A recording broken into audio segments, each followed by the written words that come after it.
la clase grabada y esta es la historia, ¿verdad? No hay para dónde. Vamos a continuar donde nos habíamos quedado.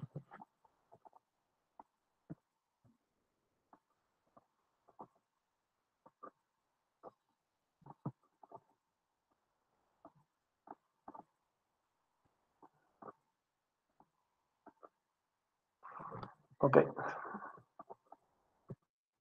Estábamos hablando la vez pasada de una psicopatología mayor y una menor, ¿verdad? Como nos podemos dar cuenta, la psicopatología menor eh, tiene que ver con todos estos temas agravantes en el niño y el adolescente, como retraimiento extremo, apatía, depresión, duelo, tendencias autodestructivas, estos niños que se cortan las muñecas, las chicas que se cortan los muslos, fallos del aprendizaje, la conducta antisocial. Imagínense ustedes que en una familia de un barrio de bajos recursos salgan un niño antisocial,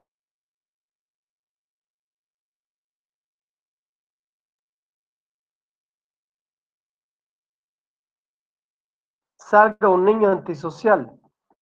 Este caso que yo les contaba, de este muchachito que yo lo vi hace años, vi la familia, él no solo consumía drogas, sino que también la vendía. Y él estaba en un colegio privado. O sea, de pronto, ¿qué es esto, Dios mío, no? ¿Dónde aprendió este niño eso? ¿Dónde se relacionó con esa gente? Entonces, esto cae definitivamente en lo que se llama conducta antisocial, ¿verdad? No le deseo eso a ningún papá. Los papás eran muy buenos papás. Les dieron una muy buena educación. Cuando se descarriló este niño, creo que fue un niño muy consentido. Papá, sobre todo, le dio de todo. Y después ya no hubo manera de controlar esto cuando él no podía tener ya, porque papá perdió el trabajo que tenía en una empresa norteamericana. La empresa se retiró. Entonces, él empezó a buscarse la plata para comprar sus cosas. O sea, como que no hubo otra manera, no se resignó, había tenido todo lo que quiso toda la vida. ¿Verdad? Es complicado. Con los hijos hay que hablar a veces claro. Hay que hablar claro. Severas conductas obsesivo-compulsivas. Algunas fobias graves, como pueden ser la agorafobia, ¿verdad? Rituales, hay niños que son de rituales. Fantasías, ya hablamos bastante del amigo imaginario, ¿verdad? El exhibicionismo sexual,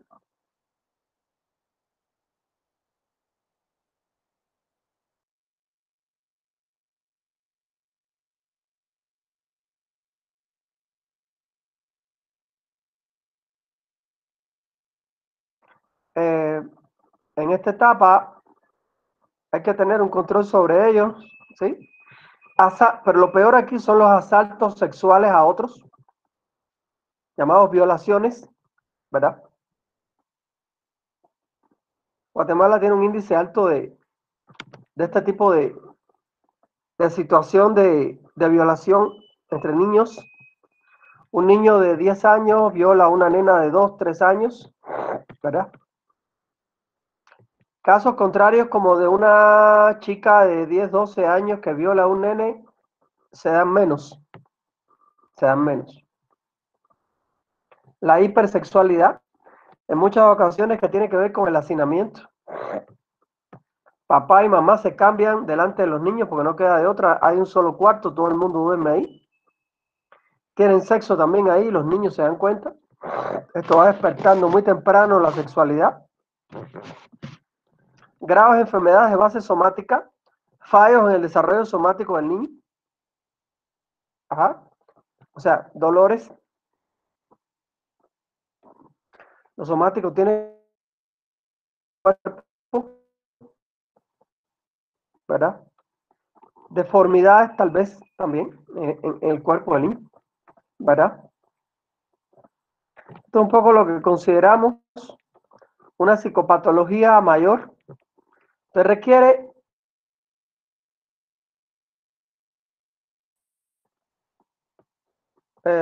ahora, ¿qué puede disparar?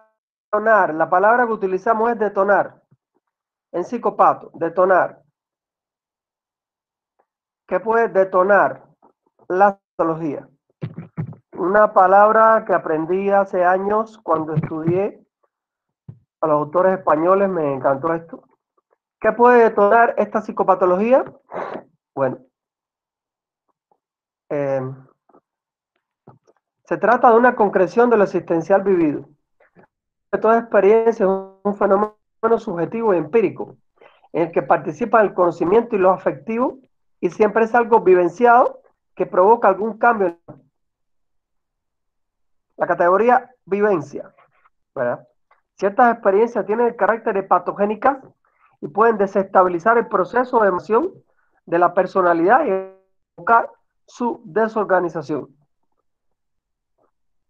A este tipo de experiencias Freud las llamó experiencias traumáticas definidas como experiencia vivida que origina respuestas inadecuadas. Le llamamos también trauma o foco dinámico.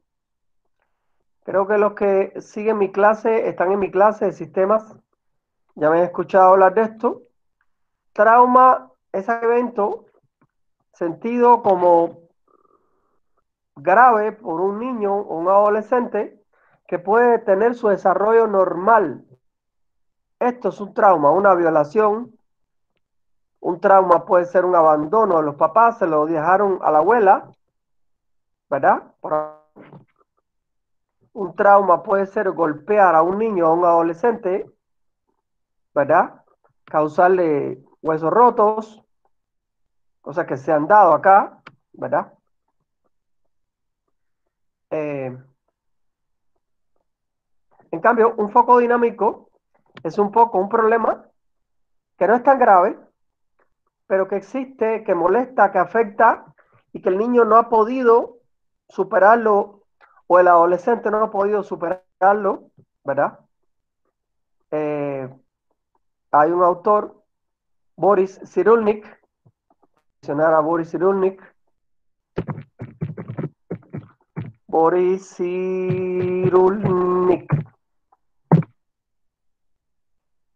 un psiquiatra infantil francés, ha escrito varios libros sobre niños. Un niño que sobrevivió a un campo de concentración, toda su familia murió, y este libro que él escribe se llama Los patitos feos.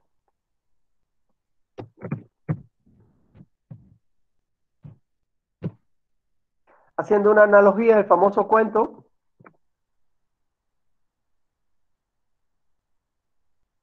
Cisne, no sé si recuerdan este cuento, de la literatura, creo que el cuento es de Hans Christian Andersen. Este libro que él escribe, él habla de estos niños que fueron niños sobrevivientes del holocausto nazi, que vivieron a campos de concentración, fueron a parar a conventos en Francia, donde aparentemente unas monjas los educaron, pero la verdad real es que los trataron de la patada, eh, les daban unos castigos horribles, ellos se escaparon de ahí también y andaron dando vueltas por toda Francia hasta que algunas familias recogieron algunos. Esto es una historia durísima, no se la deseaba a nadie, o sea, no tener papás porque te los mataron en una guerra, debe ser una cosa horrible. Este hombre llega a ser mozo de limpieza en la Universidad de París. Él solo salió adelante, algunas familias lo ayudaron, él llega a estudiar ahí, se convierte en un psiquiatra relevante. Hoy por hoy es un psiquiatra que escribe todo esto de la infancia abandonada, de la infancia violada, como se llama, ¿verdad? Este fue un niño prácticamente que no tuvo infancia, el niño tuvo que trabajar como si fuera un hombre. Y ustedes me preguntan si lo que tuvo Boris Cyrulnik fue un trauma, yo diría que Boris Cyrulnik fue superando traumas y se convirtió en un sobreviviente de todo esto, ¿verdad? Haciendo uso de una gran resiliencia, la que él defiende en sus libros. Cuando nadie te apoya en tu resiliencia, la tienes que construir tú mismo, tú solo. Cosa que es bien dura, ¿verdad? Cosa que es bien dura. Yo tuve hace años una compañera de trabajo, una chica bella, todo el mundo tenía que ver con ella. Yo era el psicólogo de la institución y tenía mi oficina, mi clínica. Y ella cada vez que llegaba, ella solo sabía llegar y empezaba a llorar. Hasta que llegamos a dar con lo que había pasado con ella cuando era niña y no la querían. Que ella nunca entendió por qué su papá y su mamá no la querían. Y que en aquel momento ya era una mujer casada, con hijos, un hijo. Ella no se hablaba con su mamá ni con su papá, que toda la vida pensó que no la querían. Como se pueden dar cuenta, este tema relaciona con lo que se llama el apego, ¿verdad? Que vamos a ver más profundamente en otro tema, ¿verdad? Cuando este apego primario no existe o se rompe, este niño va a tener definitivamente cualquier tipo de trauma que verá cualquier tipo de psicopatología mayor, ¿verdad?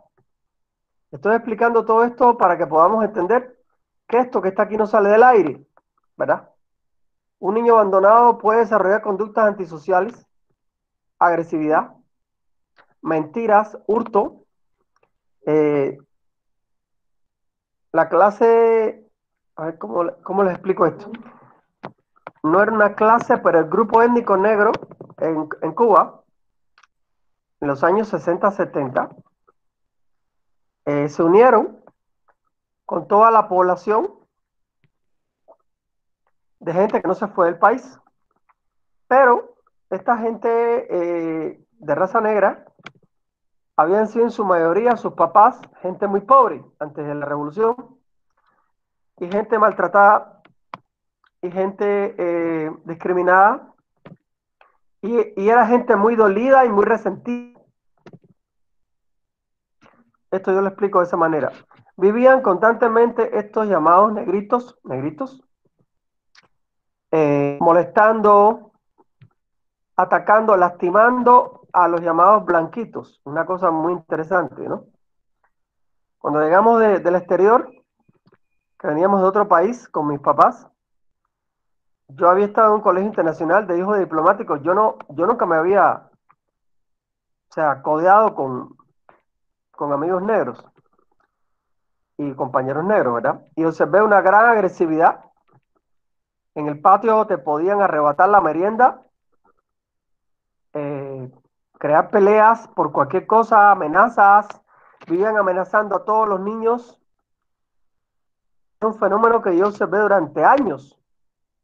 Se lo contaba a mi papá en aquella época, mi papá se me quedaba viendo, él tampoco nunca pasó por nunca. Había estudiado en Estados Unidos, había estudiado después en Cuba, en escuelas privadas y nunca pasó por eso. Estos niños, lo que les quería contar, eran niños muy crueles, eran niños muy duros, podían golpear a otros salvajemente y les pelaba. Incluso si un maestro no se ponía duro, capaz que le pegaran también al maestro. Entonces, con los años, yo estudiando psicología, yo intentando entender todo aquello, creo que lo que pasó fue esto que les estoy contando. Aquellos niños eran hijos de padres que fueron muy discriminados, muy lastimados, eran los criados o sirvientes, ¿ok? Palabras que son duras, pero hay que decirlas como son. Esta gente fueron maltratados, eran los trabajos que existían para los negros en esa época, les cuento. Es muy probable que aquí haya pasado mucho con la clase indígena en Guatemala. Yo no viví aquí en esa época, yo estaba en Cuba. Pero hay algunos amigos que me han dicho, sí, es muy comparable el fenómeno del negro al fenómeno del indígena, Mario. Hacían los trabajos más duros, les pagaban Y todo eso trae como consecuencia la pobreza, sufrimiento mental, resentimiento, odio al blanco, ¿verdad? O al ladino en este caso. Entonces estos niños con los que topamos en el colegio, donde de pronto el gobierno revolucionario propone una sola clase, eh, estos niños eran hijos de esos papás. Entonces, ¿qué podían llevar esos niños? Resentimiento, amargura, se la traducían en agresividad hacia los otros. Yo siempre me he tratado de psicólogo, ¿saben? Explicarme esto, porque no entendía por qué aquellos niños eran tan malos con los otros. Eh, Humillaban a los otros, tuve 1000 peleas ahí en aquella época. Afortunadamente tuve la suerte de practicar artes marciales. Eh, Practiqué un poco en Brasil, practiqué un poco con mi papá. Y yo creo que por eso yo no sentí tanto aquello, pero me molestaba porque le pegaban a mis amigos. eh, y ya les digo, las golpizas eran duras. Ir al colegio era asistir a otro día de peleas. Ibas y tratabas de sobrevivir. Entonces, evidentemente aparecía el fenómeno conocido como la pandilla. Les cuento todo esto porque ahora les voy a preguntar, ¿sí? Así que atiendan bien. Y de pronto te encuentras el niño perteneciendo no a una pandilla de crimen organizado, pero te encuentras perteneciendo a un grupo que tú defiendes, que te defiende, que se meten contigo y saltan. Y entonces creo que sobrevivir sin la pandilla hubiera sido para mí casi imposible, a pesar de que yo me defendía, ¿verdad? Eh, y era prácticamente una rivalidad que era imposible que no existiera. Cuando vemos películas, hay una película francesa muy interesante que sobre niños, creo que se llama Los Niños del Coro, película dura, dura, es un lugar, es como un colegio de niños huérfanos o niños abandonados en Francia. Para entender un poquito de dónde vienen estos traumas, de dónde vienen estos focos dinámicos, ¿verdad? ¿Por qué el mundo del niño se cae si no, no damos una crianza adecuada, ¿verdad? Entonces yo les hago este cuento porque yo no viví esa experiencia en Brasil. Era un lugar muy lindo, un colegio muy lindo en Sao Caetano, ¿verdad? Un colegio religioso llamado Colegio de la Sal o La Salle, ¿verdad? Los coristas, muy bien Silvia, los coristas, sí. Ah, una película preciosa, preciosa película, preciosa. Preciosa película sobre el mundo del niño que tenemos que conocerlo, porque los franceses son unos cineastas geniales, hacen unas películas esas brutales.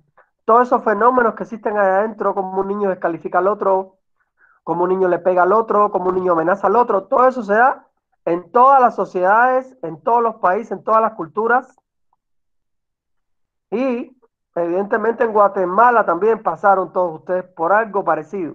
Entonces les quiero preguntar si alguien recuerda de ustedes una época así dura de niños, o si pudiera ser que esto pasara, algún fenómeno de que algún niño fuera denigrado, maltratado, y ustedes no pudieran hacer nada. ¿Ustedes pudieron presenciar esto alguna vez? ¿Fueron testigos de esto?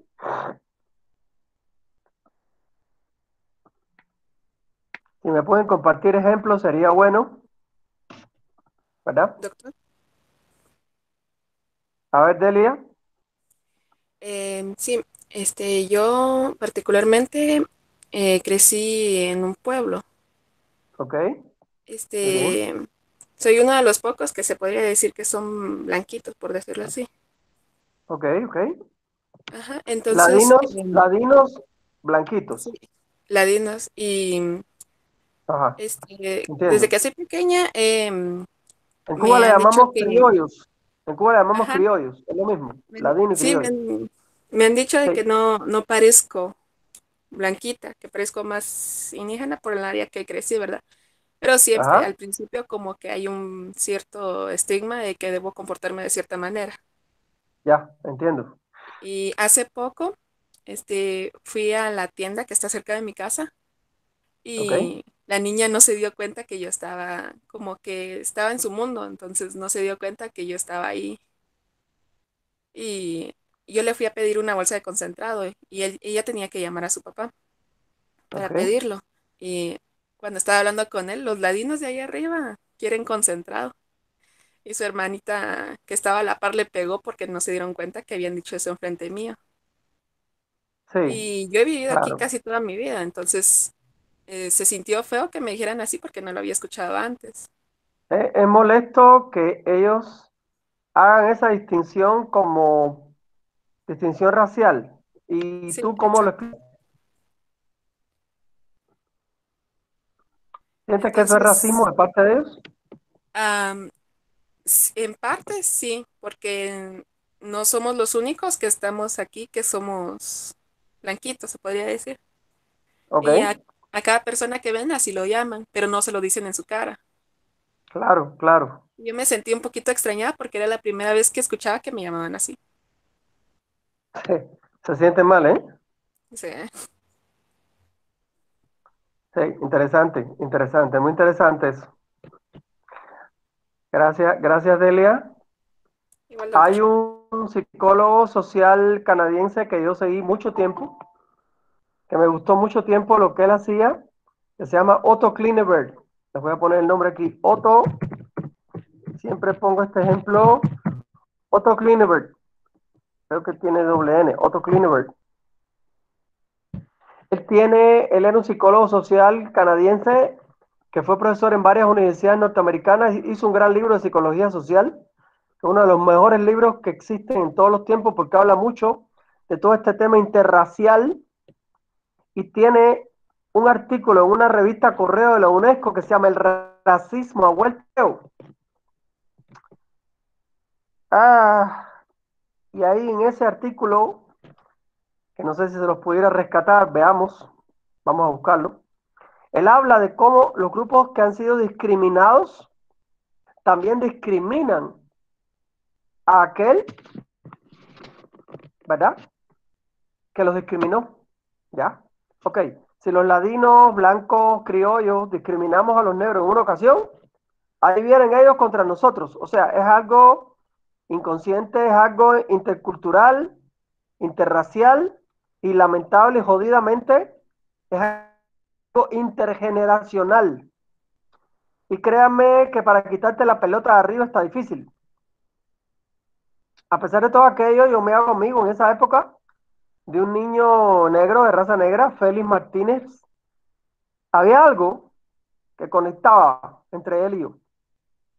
Y a pesar de la rivalidad racial que había en esa época, en una Cuba donde el gobierno revolucionario trataba de que existiera una sola clase, este niño y yo hicimos un vínculo de amistad. Y un día lo llevé a mi casa y mi abuelita me miró así, no dijo absolutamente nada. Fuimos a merendar a la casa, nos sirvió merienda a los dos, lo trató muy bien, no lo miró con mala cara, no le dijo nada feo. Eh, pero a la noche solo me dijo, ¿y cómo se comporta él? ¿Se comporta como nosotros? O sea, mi abuelita no había tenido contacto con negros prácticamente nunca. Nunca. Y el hecho de que estuvieran con su nieto en el colegio era chocante. Oigan todo esto, 40, 50 años después yo logro ver esto, pero yo no veía esto, por supuesto, en esa época, ¿no? Y yo estaba asistiendo a una comunión interracial en una Cuba de esa época donde había habido siempre una gran división de clases, donde el negro fue tratado como un perro, así tengo que decirlo, es la verdad, y toda esa clase se quedó con un gran resentimiento. Y en el mundo de los niños eso tuvo un costo horrible, que es el que yo les estaba contando. Están oyendo el cuento de Delia, muy interesante, ha sido un regalo el cuento de Delia, ¿verdad? Lo interracial, como en Guatemala existe lo interracial. Como tú no te das cuenta, eh, ¿verdad? En Guatemala he tenido 2 o 3 episodios de este tipo.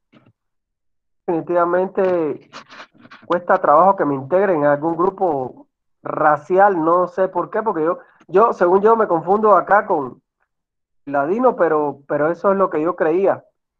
Siempre me distinguen, me distinguen. Cuando he ido a Antigua me hablan en inglés y me hablan en todos los idiomas. Cuando ven que hablo español se me quedan choqueados así viéndome, ¿no? Eh, y creo que eso le debe pasar a mucha gente. Ah, el acento me mata, cuando me quieren vender algo, me oyen el acento, me suben los precios, eso. ¿Para qué contarte, Maino? Una vez fui a comprar una cadena para una novia y aquello fue un lío, tuve que usar a un amigo que pidiera la cadena por mí porque me querían pedir el triple. Cuando detecta a un extranjero le suben el precio porque ellos entienden que el extranjero tiene plata, ¿verdad? O sea, es automático. Eso, fíjense que eso lo entiendo. Eso lo entiendo, eso lo entiendo. Pero volviendo al tema del mundo de los niños, que es el que estamos aquí hoy, creo que el mundo del niño se va nutriendo de todo esto. Si hay racismo en su casa, el niño va a ser racista. Si hay aceptación del otro en su casa y la casa del niño no es racista y sus papás no lo son, el niño no lo es. Mi papá, que creció en un Nueva York lleno de latinos, mi papá era italiano, pero llega niño, perdón, llega niño a un mundo de Nueva York donde comenzaban a estar los latinos a agarrar fuerza, las pandillas latinas, las pandillas italianas, los negros. O sea, Nueva York era multicultural. Entonces, mi papá tenía contacto con todos ellos. Después estudió en la Universidad de Nueva York y conoció a más chinos, había de todo, blancos, había algunos negros. Y como que mi padre no era un tipo tan racista, ¿verdad? Como era la media del blanco latino de esa época, ¿sí? Eh, a pesar de que Estados Unidos era muy racista en esa época, en los años 50, 40, 50, mi papá, fíjense que no era un tipo racista. Se hacía amigos de cualquiera, decía mi abuela, del limpiabotas, del barrendero, de todo el mundo. Aprendí cultura como que interracial y mi abuela dice que era un niño y un adolescente que jugaba con todo tipo de niños, ¿verdad? Entonces creo que él no vio mal que yo llevara un niño negro a mi casa, pero mi abuelita y mi abuelo así como que consternados, ¿no? Consternados significa algo así como que choqueados, asustados, ¿no? Y con este niño en especial hice una amistad que duró años. Fue mi amigo todo el resto de la vida en todos los colegios donde estuvimos. Me defendió, yo lo defendía, en fin, ¿verdad? No tuve muchos amigos negros tampoco, si les quiero decir eso. También tuve una amiga, Raida, creo que tal vez en una época andábamos medio enamorados uno del otro. Eh, una negra preciosa. Un día que cuando fuimos a estudiar a su casa, el papá entró, me vio sentado en la mesa, escucha este cuento, me vio, me saludó, muy educadamente y se fue. La llamó al cuarto, no sé qué pasó, terminamos de estudiar, pero lo cierto es que más nunca fui invitado a estudiar en casa de ella. A mi casa la llevé, sin problema ninguno. Corrían los años 80, ya Cuba se había ido aculturando en este sentido, ¿verdad? Les cuento esto porque no podemos evitar los temas relacionados en el mundo del niño con racismo, discriminación, lo intercultural y lo interclase, ¿verdad? ¿Sí? Entonces no sé si alguien tiene alguna otra anécdota, algún otro cuento que compartir. Hoy, como se dan cuenta, la clase tiene que ver con el tema de lo intercultural, la discriminación en niños. ¿Qué pasa si te ponen en un colegio donde no te aceptan y te hacen bullying? Todo esto va a crear toda una especie de psicodinámica psicopatológica que va a ir trastornando el... Se nos escapa a los psicólogos, desgraciadamente, por un desconocimiento de todo este tema. Estos temas se deberían tocar en la clase de psicología social. En teoría se abordan. Hasta donde yo sepa, he hablado con Herbert Bolaños. Con Herbert nos hicimos amigos en la mañana. Y hemos hablado de estos temas con Herbert y la importancia de estos temas, ¿verdad? No sé, algún comentario, algún aporte que ustedes quieran aquí hacer. Yo No tengas tengo una pena. experiencia, Puedes pero no les, abrir tu cámara, perdón. Me están pidiendo voy, que les pido a ustedes que abran la cámara.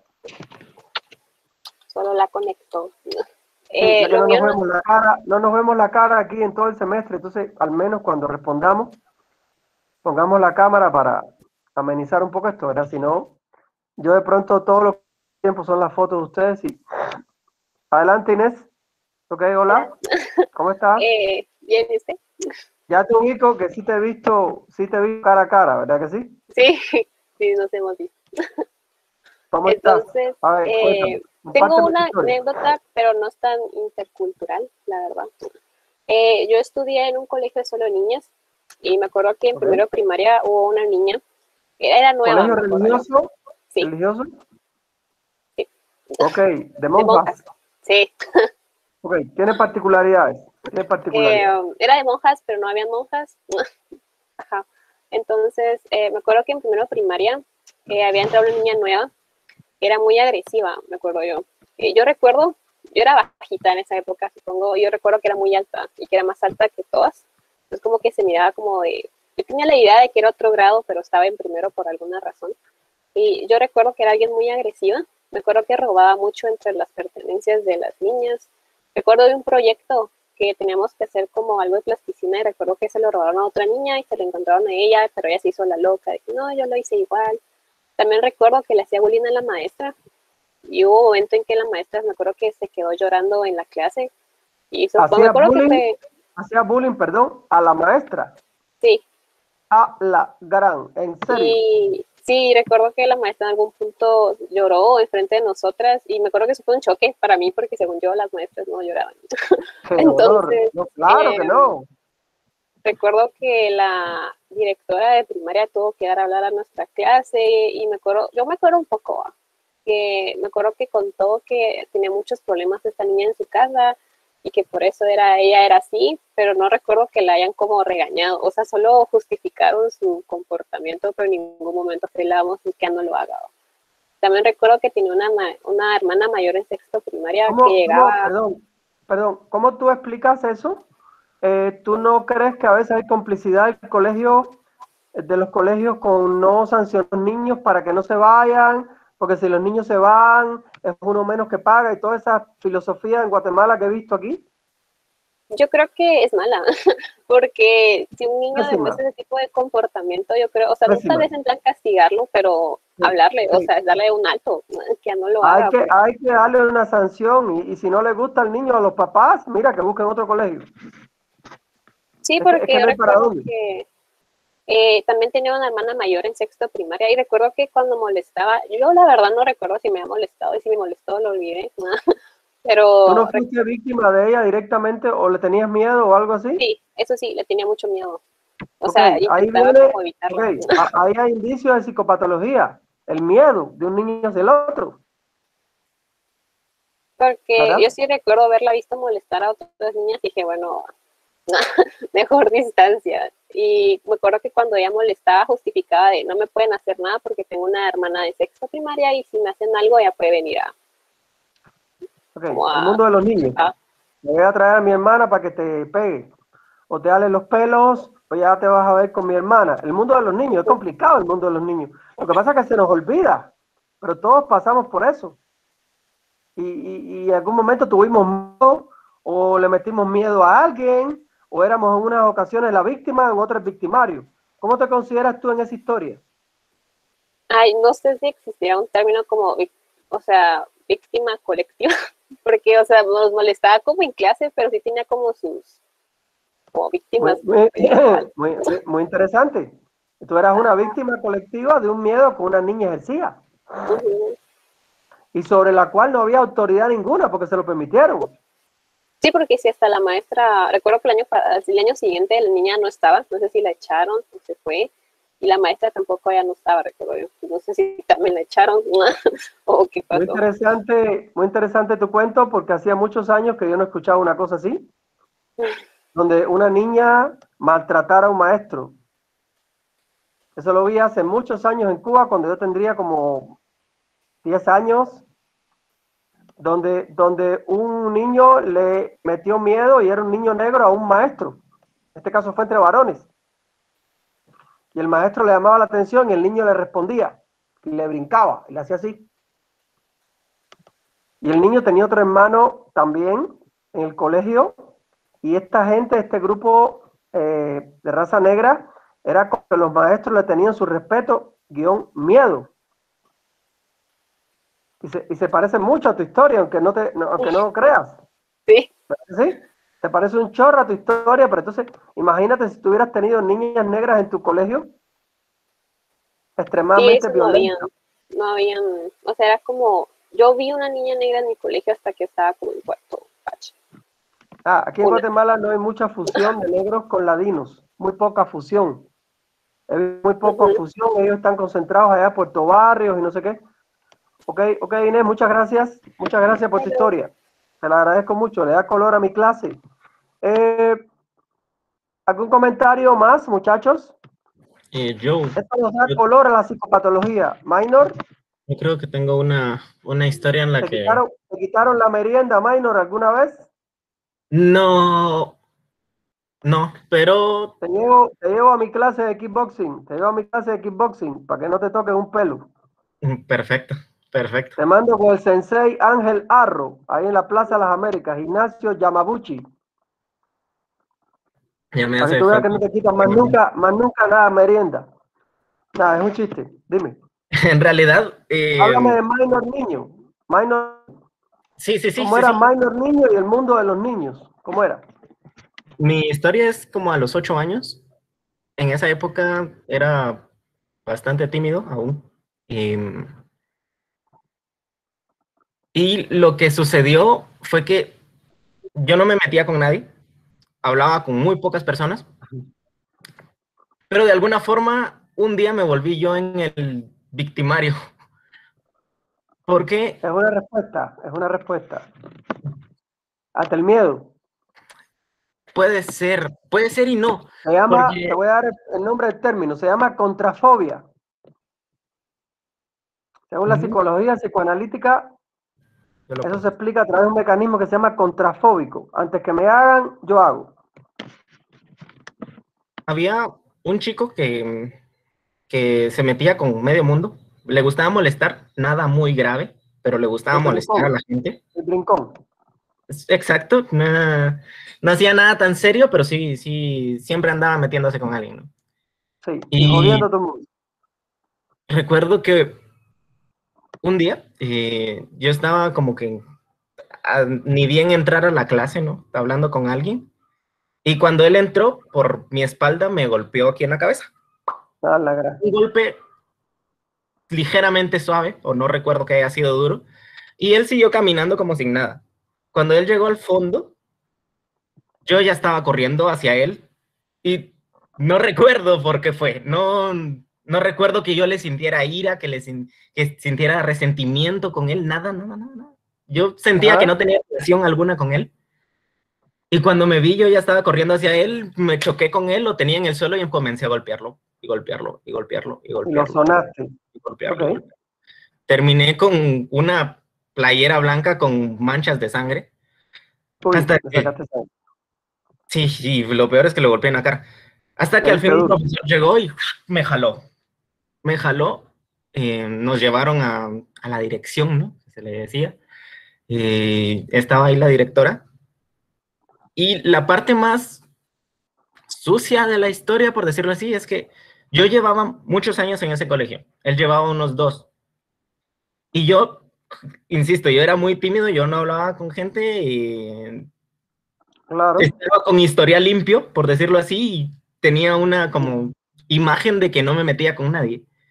Claro. Y recuerdo que solo dijeron, es este niño, que no me recuerdo cómo se llamaba. Llamaron a mi casa a decir qué había pasado. Hicieron un gran pollo, montaron un pancho ahí. No. Solo llamaron a mi casa, contaron qué había pasado, y a mí me dijeron, regresate a la clase. Y a él lo mantuvieron ahí, y después me enteré de que lo habían dejado suspendido no sé cuántas semanas a él. Oh. Y yo salí limpio, ileso. Y creo que no le di muchas bolas de niño, pero ya reflexionándolo para atrás, es- estuvo feo, porque al final yo fui el Sí, que golpeé. ok. Y yo salí Buena, sin, buena sin ninguna historia. reacción. Buena historia. Creo que las víctimas se pueden convertir en victimarios. La víctima se puede atar y se puede convertir en victimario. Un niño golpeado, abusado, puede un día explotar, ¿verdad? O el miedo puede crear reacciones violentas, ¿verdad? Y aquí en este caso, tal vez aunque tú no fueras exactamente un niño abusado, porque no lo eras, eras un niño tímido. Y los tímidos a menudo son muy sensibles. La timidez se caracteriza por una hipersensibilidad al contacto social, ¿verdad? Entonces la respuesta es disminución del contacto social. Entonces, imagínate, un ataque como ese, que alguien verbalmente te ataque o te pegue, puede ser sentido como que traspasa el umbral que el tímido puede aguantar. Y de ahí yo estoy explicando un poco esa tu respuesta en esa época, ¿verdad? ¿Me entiendes? Descontrolada, desmedida tal vez, porque de pronto si lo comparamos solo te dio un golpe en la cabeza, pero transgredió tu límite de tu cuerpo, de tu persona. Lo sentiste como una ofensa. O sea, lo que pasó ahí es que tú sentiste aquello como una ofensa y no te quisiste quedar así porque no se te dio la gana y punto. Y yo aquí sentado como psicólogo te digo hoy por hoy que eso fue más bueno que malo. Porque es un mensaje muy interesante que dice, no te vas a dejar. ¿Me sigues? No te vas a dejar. El niño que deja que todo el mundo le pegue se convierte en un punching back o un saco. Eh, a ver, creo que tiene otra explicación la respuesta como exagerada. No, no otra explicación, sino Ajá, que algo que podría añadir yo, porque era mi vida, ¿no? ok, Y es que dale, dale. realmente en familia, en cuestión de mi área familiar, donde más estaba era donde mi abuela y de donde mi abuela, pues ni fu ni fa. Pero con mi familia nuclear, mamá, papá, sí había un ambiente un poco más, nunca a golpes, por lo menos de él a ella, de mi papá a mí hubo un poco más, pero sí, siempre había un ambiente muy, muy tenso, muy violento. Y creo que eso como que hizo que no me contuviera tanto a la hora de comenzar con los golpes. Y Ok, para agregar, después cuando ya agarré un montón de barreras, ahí sí me volví el punching bag. ok, Después ya no me defendí por alguna situación. Cuando me hice un poco más grande, sí, era adolescente, por ok. ahí ya ahí pasó eso, ya no me defendí y me volví el punching bag. Ya no te defendías y te pegaban. Humillaciones, palabras soeces, mm, Ok. muy poco golpes, pero sí, sí, mucha humillación. Mucho bullying verbal, quieres decir. Mucho Ujú. bullying verbal. Podemos llamar así. Bullying verbal y bullying. Creo que todo el mundo le pasó alguna vez eso. Esa es la época donde teníamos que haberte llevado allá a kickboxing karate, ¿verdad? Pero todavía estás a tiempo, ¿sí? Todavía estás a tiempo. Estuve en taekwondo. Estuve unos buenos años en taekwondo, Ese es un buen sistema. Ese es un buen sistema. Taekwondo es bueno. pero tampoco ¿Te sirvió? funcionó. No, ¿Por qué no te sirvió? era extraño, pero yo ya sentía como que ese lugar, ese colegio, era un área distinta. Yo era otro en ese lugar y Ok, incluso fui a un torneo de taekwondo, me quedé con un segundo lugar por ahí. No me iba tan ok, mal con chicos más grandes que yo, pero yo ok, estando en ese colegio, no sé, me retraía, tenía un montón de bloqueos, un montón de barreras, era otra persona. No importaba qué hiciera ok, yo fuera, ok, no ok. importaba qué hiciera yo fuera, en ese lugar yo me sentía re mal. Hay definitivamente lugares y medios que no nos gustan y a los que no nos adaptamos. Así de simple, ¿verdad? Ya sea por la razón que sea, porque no somos aceptados, porque simplemente no le gustamos a no sé quién, no le caemos bien al líder. Cualquier cosa esta te puede pasar en la adolescencia. La adolescencia es mucho más complicada que la niñez. Aparte, no será, duele más y afecta más que la propia niñez. ¿Te das cuenta? Ahora, el tema con los varones, de las peleas en la adolescencia, es que va construyendo la autoestima. Es parte de la construcción de la autoestima, ¿te das cuenta? Dejas, el mensaje es, no me voy a defender y me voy a dejar toda la vida, pero eso no está escrito en piedra, ¿me entiendes? Eso no, de que te humillaban en la adolescencia no significa que te van a seguir humillando toda la vida, porque ya tú has ido construyendo ciertas defensas, ¿verdad? Y las estás construyendo todavía porque tú eres muy joven y es un momento que eso ya hoy por hoy, cuando te vuelve a ocurrir, ya tú puedes ponerle un pare. ¿Por qué yo hablo tanto de artes marciales aquí en la sobre todo en varones? Porque el mundo de los varones tú sabes que es duro. El mundo de los varones es duro y si te dejas es caótico. Intento que salgas perdiendo en la pelea, ¿me entiendes? Y yo te digo, yo gané mucho y también perdí. No siempre ganaba, ¿verdad? Y me dieron mis buenos trompones en un ojo y mi buen trompón en la nariz, me rompieron la boca también. No vas a creerte que era Bruce Lee ni nada de eso, ¿no? O sea, a mí también me sonaron. Pero a lo que se crea dentro de ti un constructo de seguridad. Aunque te rompan la vida, tú sigues peleando. Y no dejas de pelear nunca. Y esa es la esencia de aprender artes marciales. No es otra cosa. Y yo lo veo como dos cosas. Uno, con realización personal en torneos, que yo te entiendo, yo también fui a torneos, pero yo me quedé con mi defensa personal. Y el resto de mi vida he seguido practicando, pero como mi defensa personal, aunque nadie me ataque, ¿me entiendes? Ahí está. Ahí está eso que adquirí hace muchos años, ¿verdad? Pero la adolescencia es complicada. Es lo que te quería decir al final. Muy complicada, donde a uno le pasa generalmente, ¿verdad? Y a veces te tratan como un trapo, y tú no eras un trapo, ¿verdad? Lo que pasa es que no sabías defenderte. Entonces, esas defensas se van construyendo en la medida que uno va creciendo. Jodido y lamentablemente aparecen tardíamente las defensas. Como decía Leontief, la personalidad es un constructo, apareció tardíamente en el desarrollo. ¿Qué significa tardíamente? Que aparece con la edad que tienes ahora. ¿Qué sé yo? 20, 21. ¿Ah? O sea, no podías tener seguridad cuando tenías 15. Es casi imposible. No podías tener seguridad cuando tenías 10. Eso era pedirle peras al olmo. He escuchado la ¿Entiendes la expresión. metáfora? No, la famosa expresión de peras al olmo. Le estás pidiendo una mata a lo que no puede dar, pues.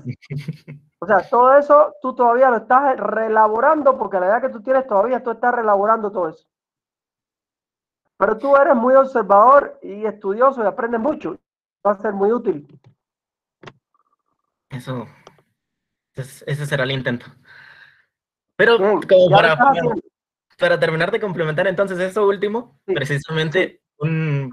un chico como de mi edad quizás, hace un par de años, estaba con un amigo que yo canto y él toca la guitarra, y en ¿Sí? eso llegó y como que ya lo había tratado alguna vez, y no recuerdo en qué iba la plática, pero sí sentía como que venía algo violento este chico. Y en una parte de la conversación vino y como en tono de broma me agarró del cuello. Ajá. Me sujetó del cuello y algo fuertecito. Y sí me vi en ese reflejo de, yo personalmente tengo más el reflejo de huida, pero en esa situación no había por dónde. Y realmente ¿Sí? respondí con un buen golpe, no a la cara, no al cuerpo, pero sí al brazo donde me sujetó. Al brazo, ok. Y, ajá, se lo golpeé con no sé qué fuerza lo habré golpeado, que lo bajó a la fuerza y ya se la pensó dos veces antes de seguir atacando, porque... Pero él llegó en tono de broma, ¿no? Como, estaba bromeando, Sí, pero el cuate me agarró con fuerza del cuello. sí. Cuate. Lo, Pero lo sí, que ya pasa es que hay gente, sí, hay gente que utilizan la violencia como juego. Nunca me gustó jugar de manos. Le llamamos nosotros jugar de manos en Cuba. Hay gente que juega de manos. Eso que él te hizo fue un juego de manos. Hay gente que juega de manos. Jugar de manos significa eso. Tocar físicamente al otro, ¿ya? Agarrarlo por el cuello, esas cosas. Nunca me gusta mano porque reacciono caóticamente. O sea, no me gusta que me toquen tampoco. Y puede pasarte cualquier cosa si me vienes a tocar. ¿Me entiendes lo que te digo? Una cosa muy parecida a la que tú dices y un poco peor 3 veces. Entonces por eso no juego de mano. A mis 2 hijas las enseñé a defenderse.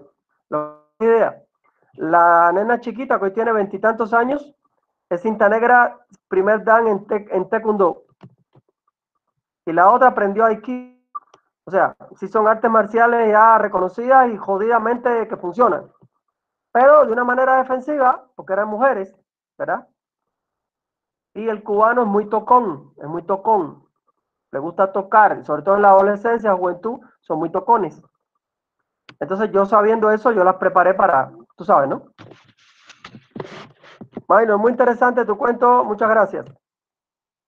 Muchas gracias, nos vamos al receso, que si me dejan aquí yo no les doy receso. Regresamos en 10 minutos.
Continuamos.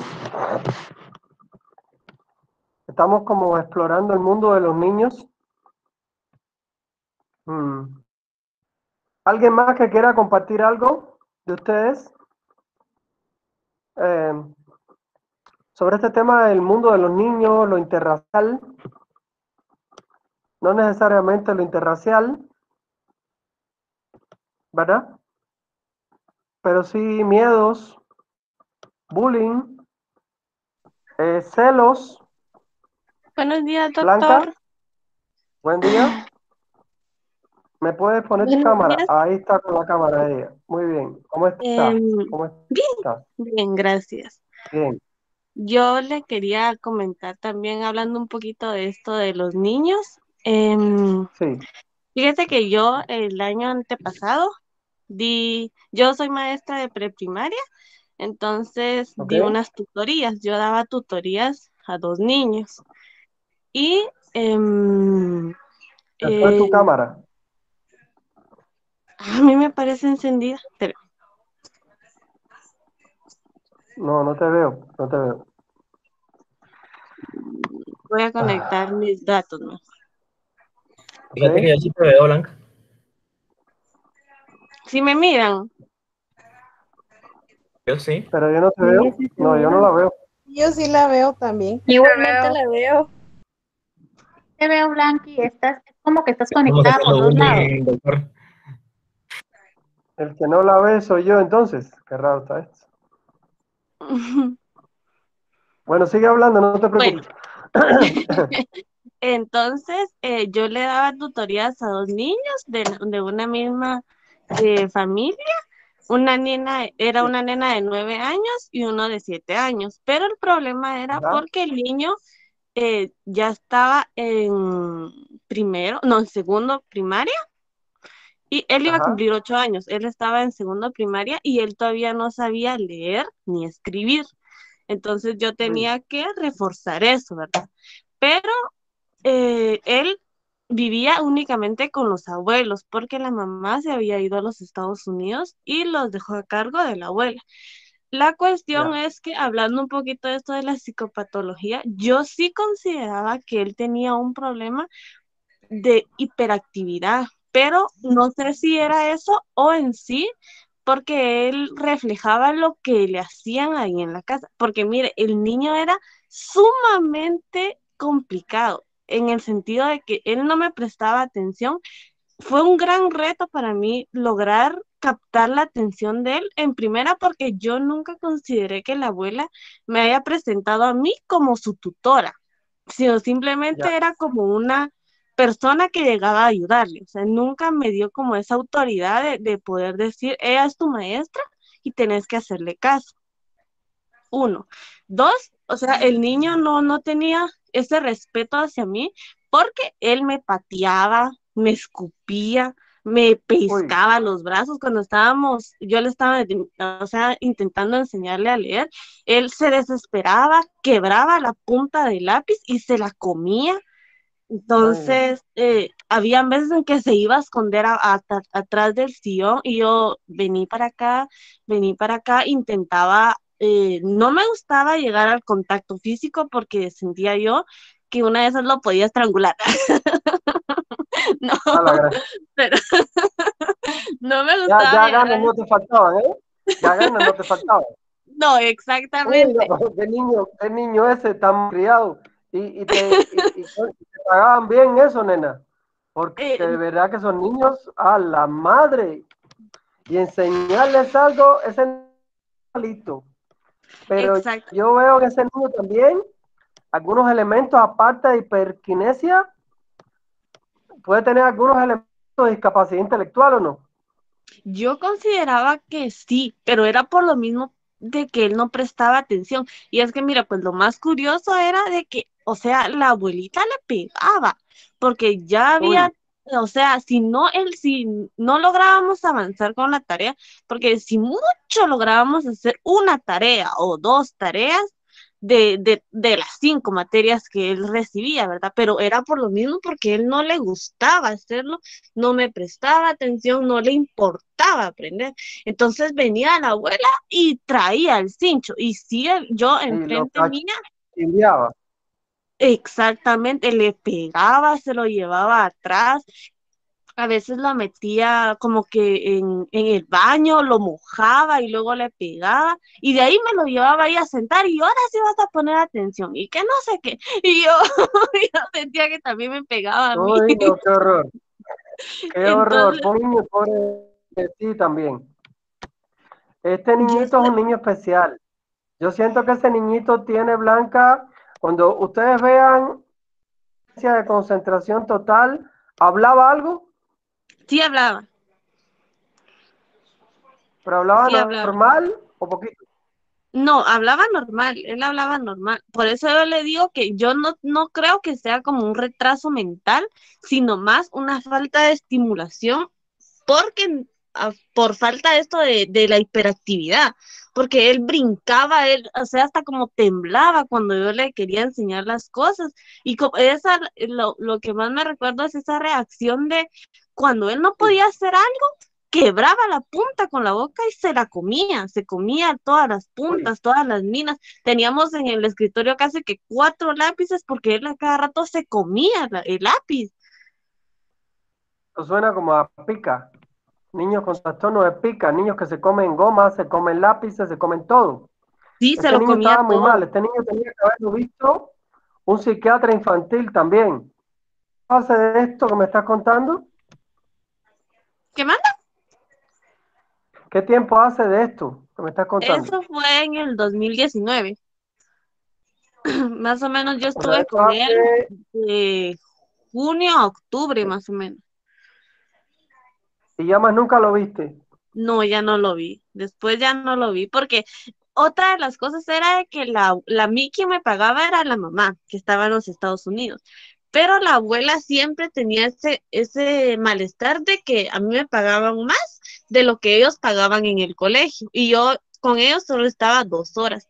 Entonces la abuela estaba así como, no le gustaba en sí que yo también fuera con ellos, porque para ella yo era como un extra en el dinero de ellos y realmente no, o sea, como que no le Dios caía mío. bien que yo estuviera ahí. Entonces siento que Sí. ellos Y te hacía también, malas caras. a veces sí, a veces no. A veces solo entraba y medio me saludaba y se iba. Otras veces sí yo percibía que estaba como molesta conmigo, pero trataba de no Ya, darle importancia. ya. Ese niñito no está bien, ese niñito, y si la abuela le sigue pegando así, lo va a poner peor. Ese niño, algún problema de hiperquinesia, en una época le llamaban a eso disfunción cerebral mínima. Probablemente hay que darle algún medicamento para que se calme, porque así como está no estaba aprendiendo nada, Blanca. Mm, ¿Ya? sí, Y si la exacto. abuela le sigue pegando, desconsideradamente ella en su creencia de hace 50 años cree que cuando le pegas al niño se queda quieto. Y entonces eso no va a ningún lado, ¿verdad? Sí, ¿Sí? exacto. Interesante, interesante. Ya más nunca volviste con ellos. No, ya no, solamente tenía como contacto con la tía pero era mínimo, ¿verdad? Ya no era como estar yo ahí presente con ellos. Pero sí, hasta Claro. lo que yo sé, ellos siguen con Ok. el mismo comportamiento, igual él sigue con los mismos problemas del aprendizaje. Yo le recomendaba, yo Y incluso me seguirás ponía, siempre con lo mismo al parecer sí, yo intenté hasta que no hablar lo con la lleven con abuela. psicólogo. ¿Ok? Sí, yo trataba exactamente esto, de incentivar a la abuela para que lo llevara a ver con un psicólogo porque yo le ponía el ejemplo como que alguien tiene gripe, le decía yo, porque ¿Ok? obviamente con ellos hay que tener otra manera ¿Ok? de hablarles, ¿verdad? Entonces yo le decía, mira, Sí, pues muy elemental. el niño X es como que tuviera gripe. Si usted viene y le pega a él porque estaba a sonarse la nariz, porque tiene estornudos, porque tiene tos, con los golpes, él no se va a curar de la gripe. ¿Qué es lo que tiene que hacer usted? Lo tiene Muy que llevar buen con un ejemplo. médico para que le dé una medicación Sí, que lo trate. es lo mismo que pasa con él. Él tiene un problema de aprendizaje. Entonces, con golpes usted no puede solucionar ese problema. Tiene que haber alguien que lo lleve y que vea si necesita una medicación. Pero para ella eso era una pérdida de tiempo. Como le digo, aunque no fuera el dinero de ella cuidaba el dinero de su hija. Entonces ella me decía que eso era Claro. una pérdida de tiempo, que solo les iban a robar el dinero, que no sé qué. Entonces, lastimosamente, la familia o sea, ellos también eran muy rígidos, ¿verdad? Y no tenían ese afán de corregir el comportamiento de este niño y ayudarlo, ¿verdad? Para nada. Historia, buena historia. Eso era todo. Buena historia con niños. Gracias, gracias. Gracias por compartir eso. Nos hemos estado dando cuenta. A ver, espérate, creo que no se está viendo esto. No, sí se está viendo. O sea, causas psicológicas de desórdenes mentales en niños, lo experiencial. Todo síntoma o signo tiene que tener una experiencia vivida en el niño. Experiencias que llevan implícito un correlato de ajuste o adaptación, cambios emocionales y cognitivos pasajeros o duraderos, y que da un sello de lo problemático o el trastorno, con unas relaciones, cambios de colegio, experiencia de bullying, divorcio de papás que se pegan, papás que se pegan. 2, la capacidad pensadora de las experiencias. Ver cuadro 15. Vamos a saltar al cuadro 15. Cuadro 15. Experiencias que modifican el desarrollo de los primeros años. Creo que habíamos llegado hablando de relaciones personales defectuosas, la sobreprotección, todo esto que está contando Blanca aquí, esta relación con el niño está abandonado, lo cuida la abuela y es una sobreprotección por una sobreprotección conflictiva y patológica porque le pega al niño para que el niño se esté tranquilo. Entonces el niño se pone peor. Severidad del trato. Ven aquí. Carencia afectiva. Ese niño tiene, pobrecito, todo esto. Severidad del trato y carencia afectiva. 2, falta de elementos propios perdón, del desarrollo. Ejemplo, socialización. En tercer lugar, aprendizajes desfavorables de las funciones corporales, por ejemplo, en control esfinteriano. Los niños que no aprenden a controlar el esfínter se siguen orinando y defecando donde quiera y son errores educativos, educación ansiógena. Esto de pegarle al niño para que aprenda puede ser parte de una educación. La llegada de un hermano. Experiencias traumatizantes como llegada de un hermano y que regalen a un hermano mayor, por ejemplo.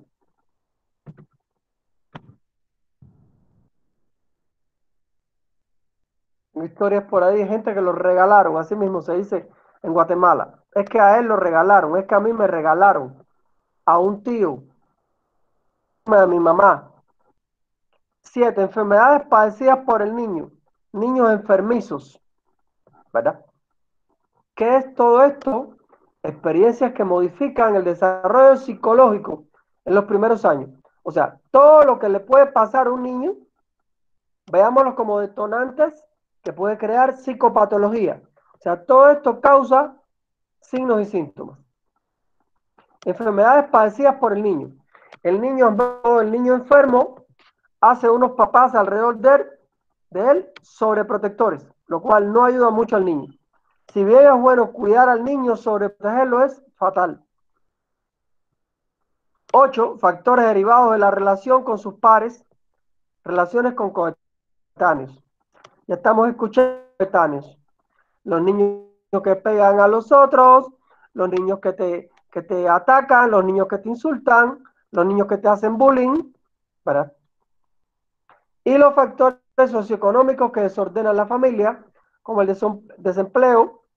Aquí agregaríamos el famoso hacinamiento mencionado, ¿verdad?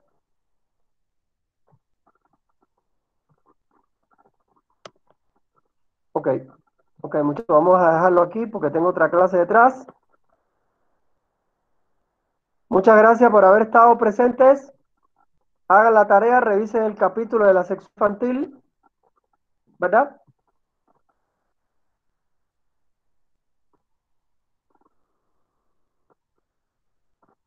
Y estamos para el viernes. Muy bien. Buen día, ¿Ok? doctor. Muy buen día. Un saludo a todos. Cuídense mucho. Pónganse la mascarilla. Feliz Chao, día. chao. Chao, chao. Buen Feliz día. día. Chao, chao.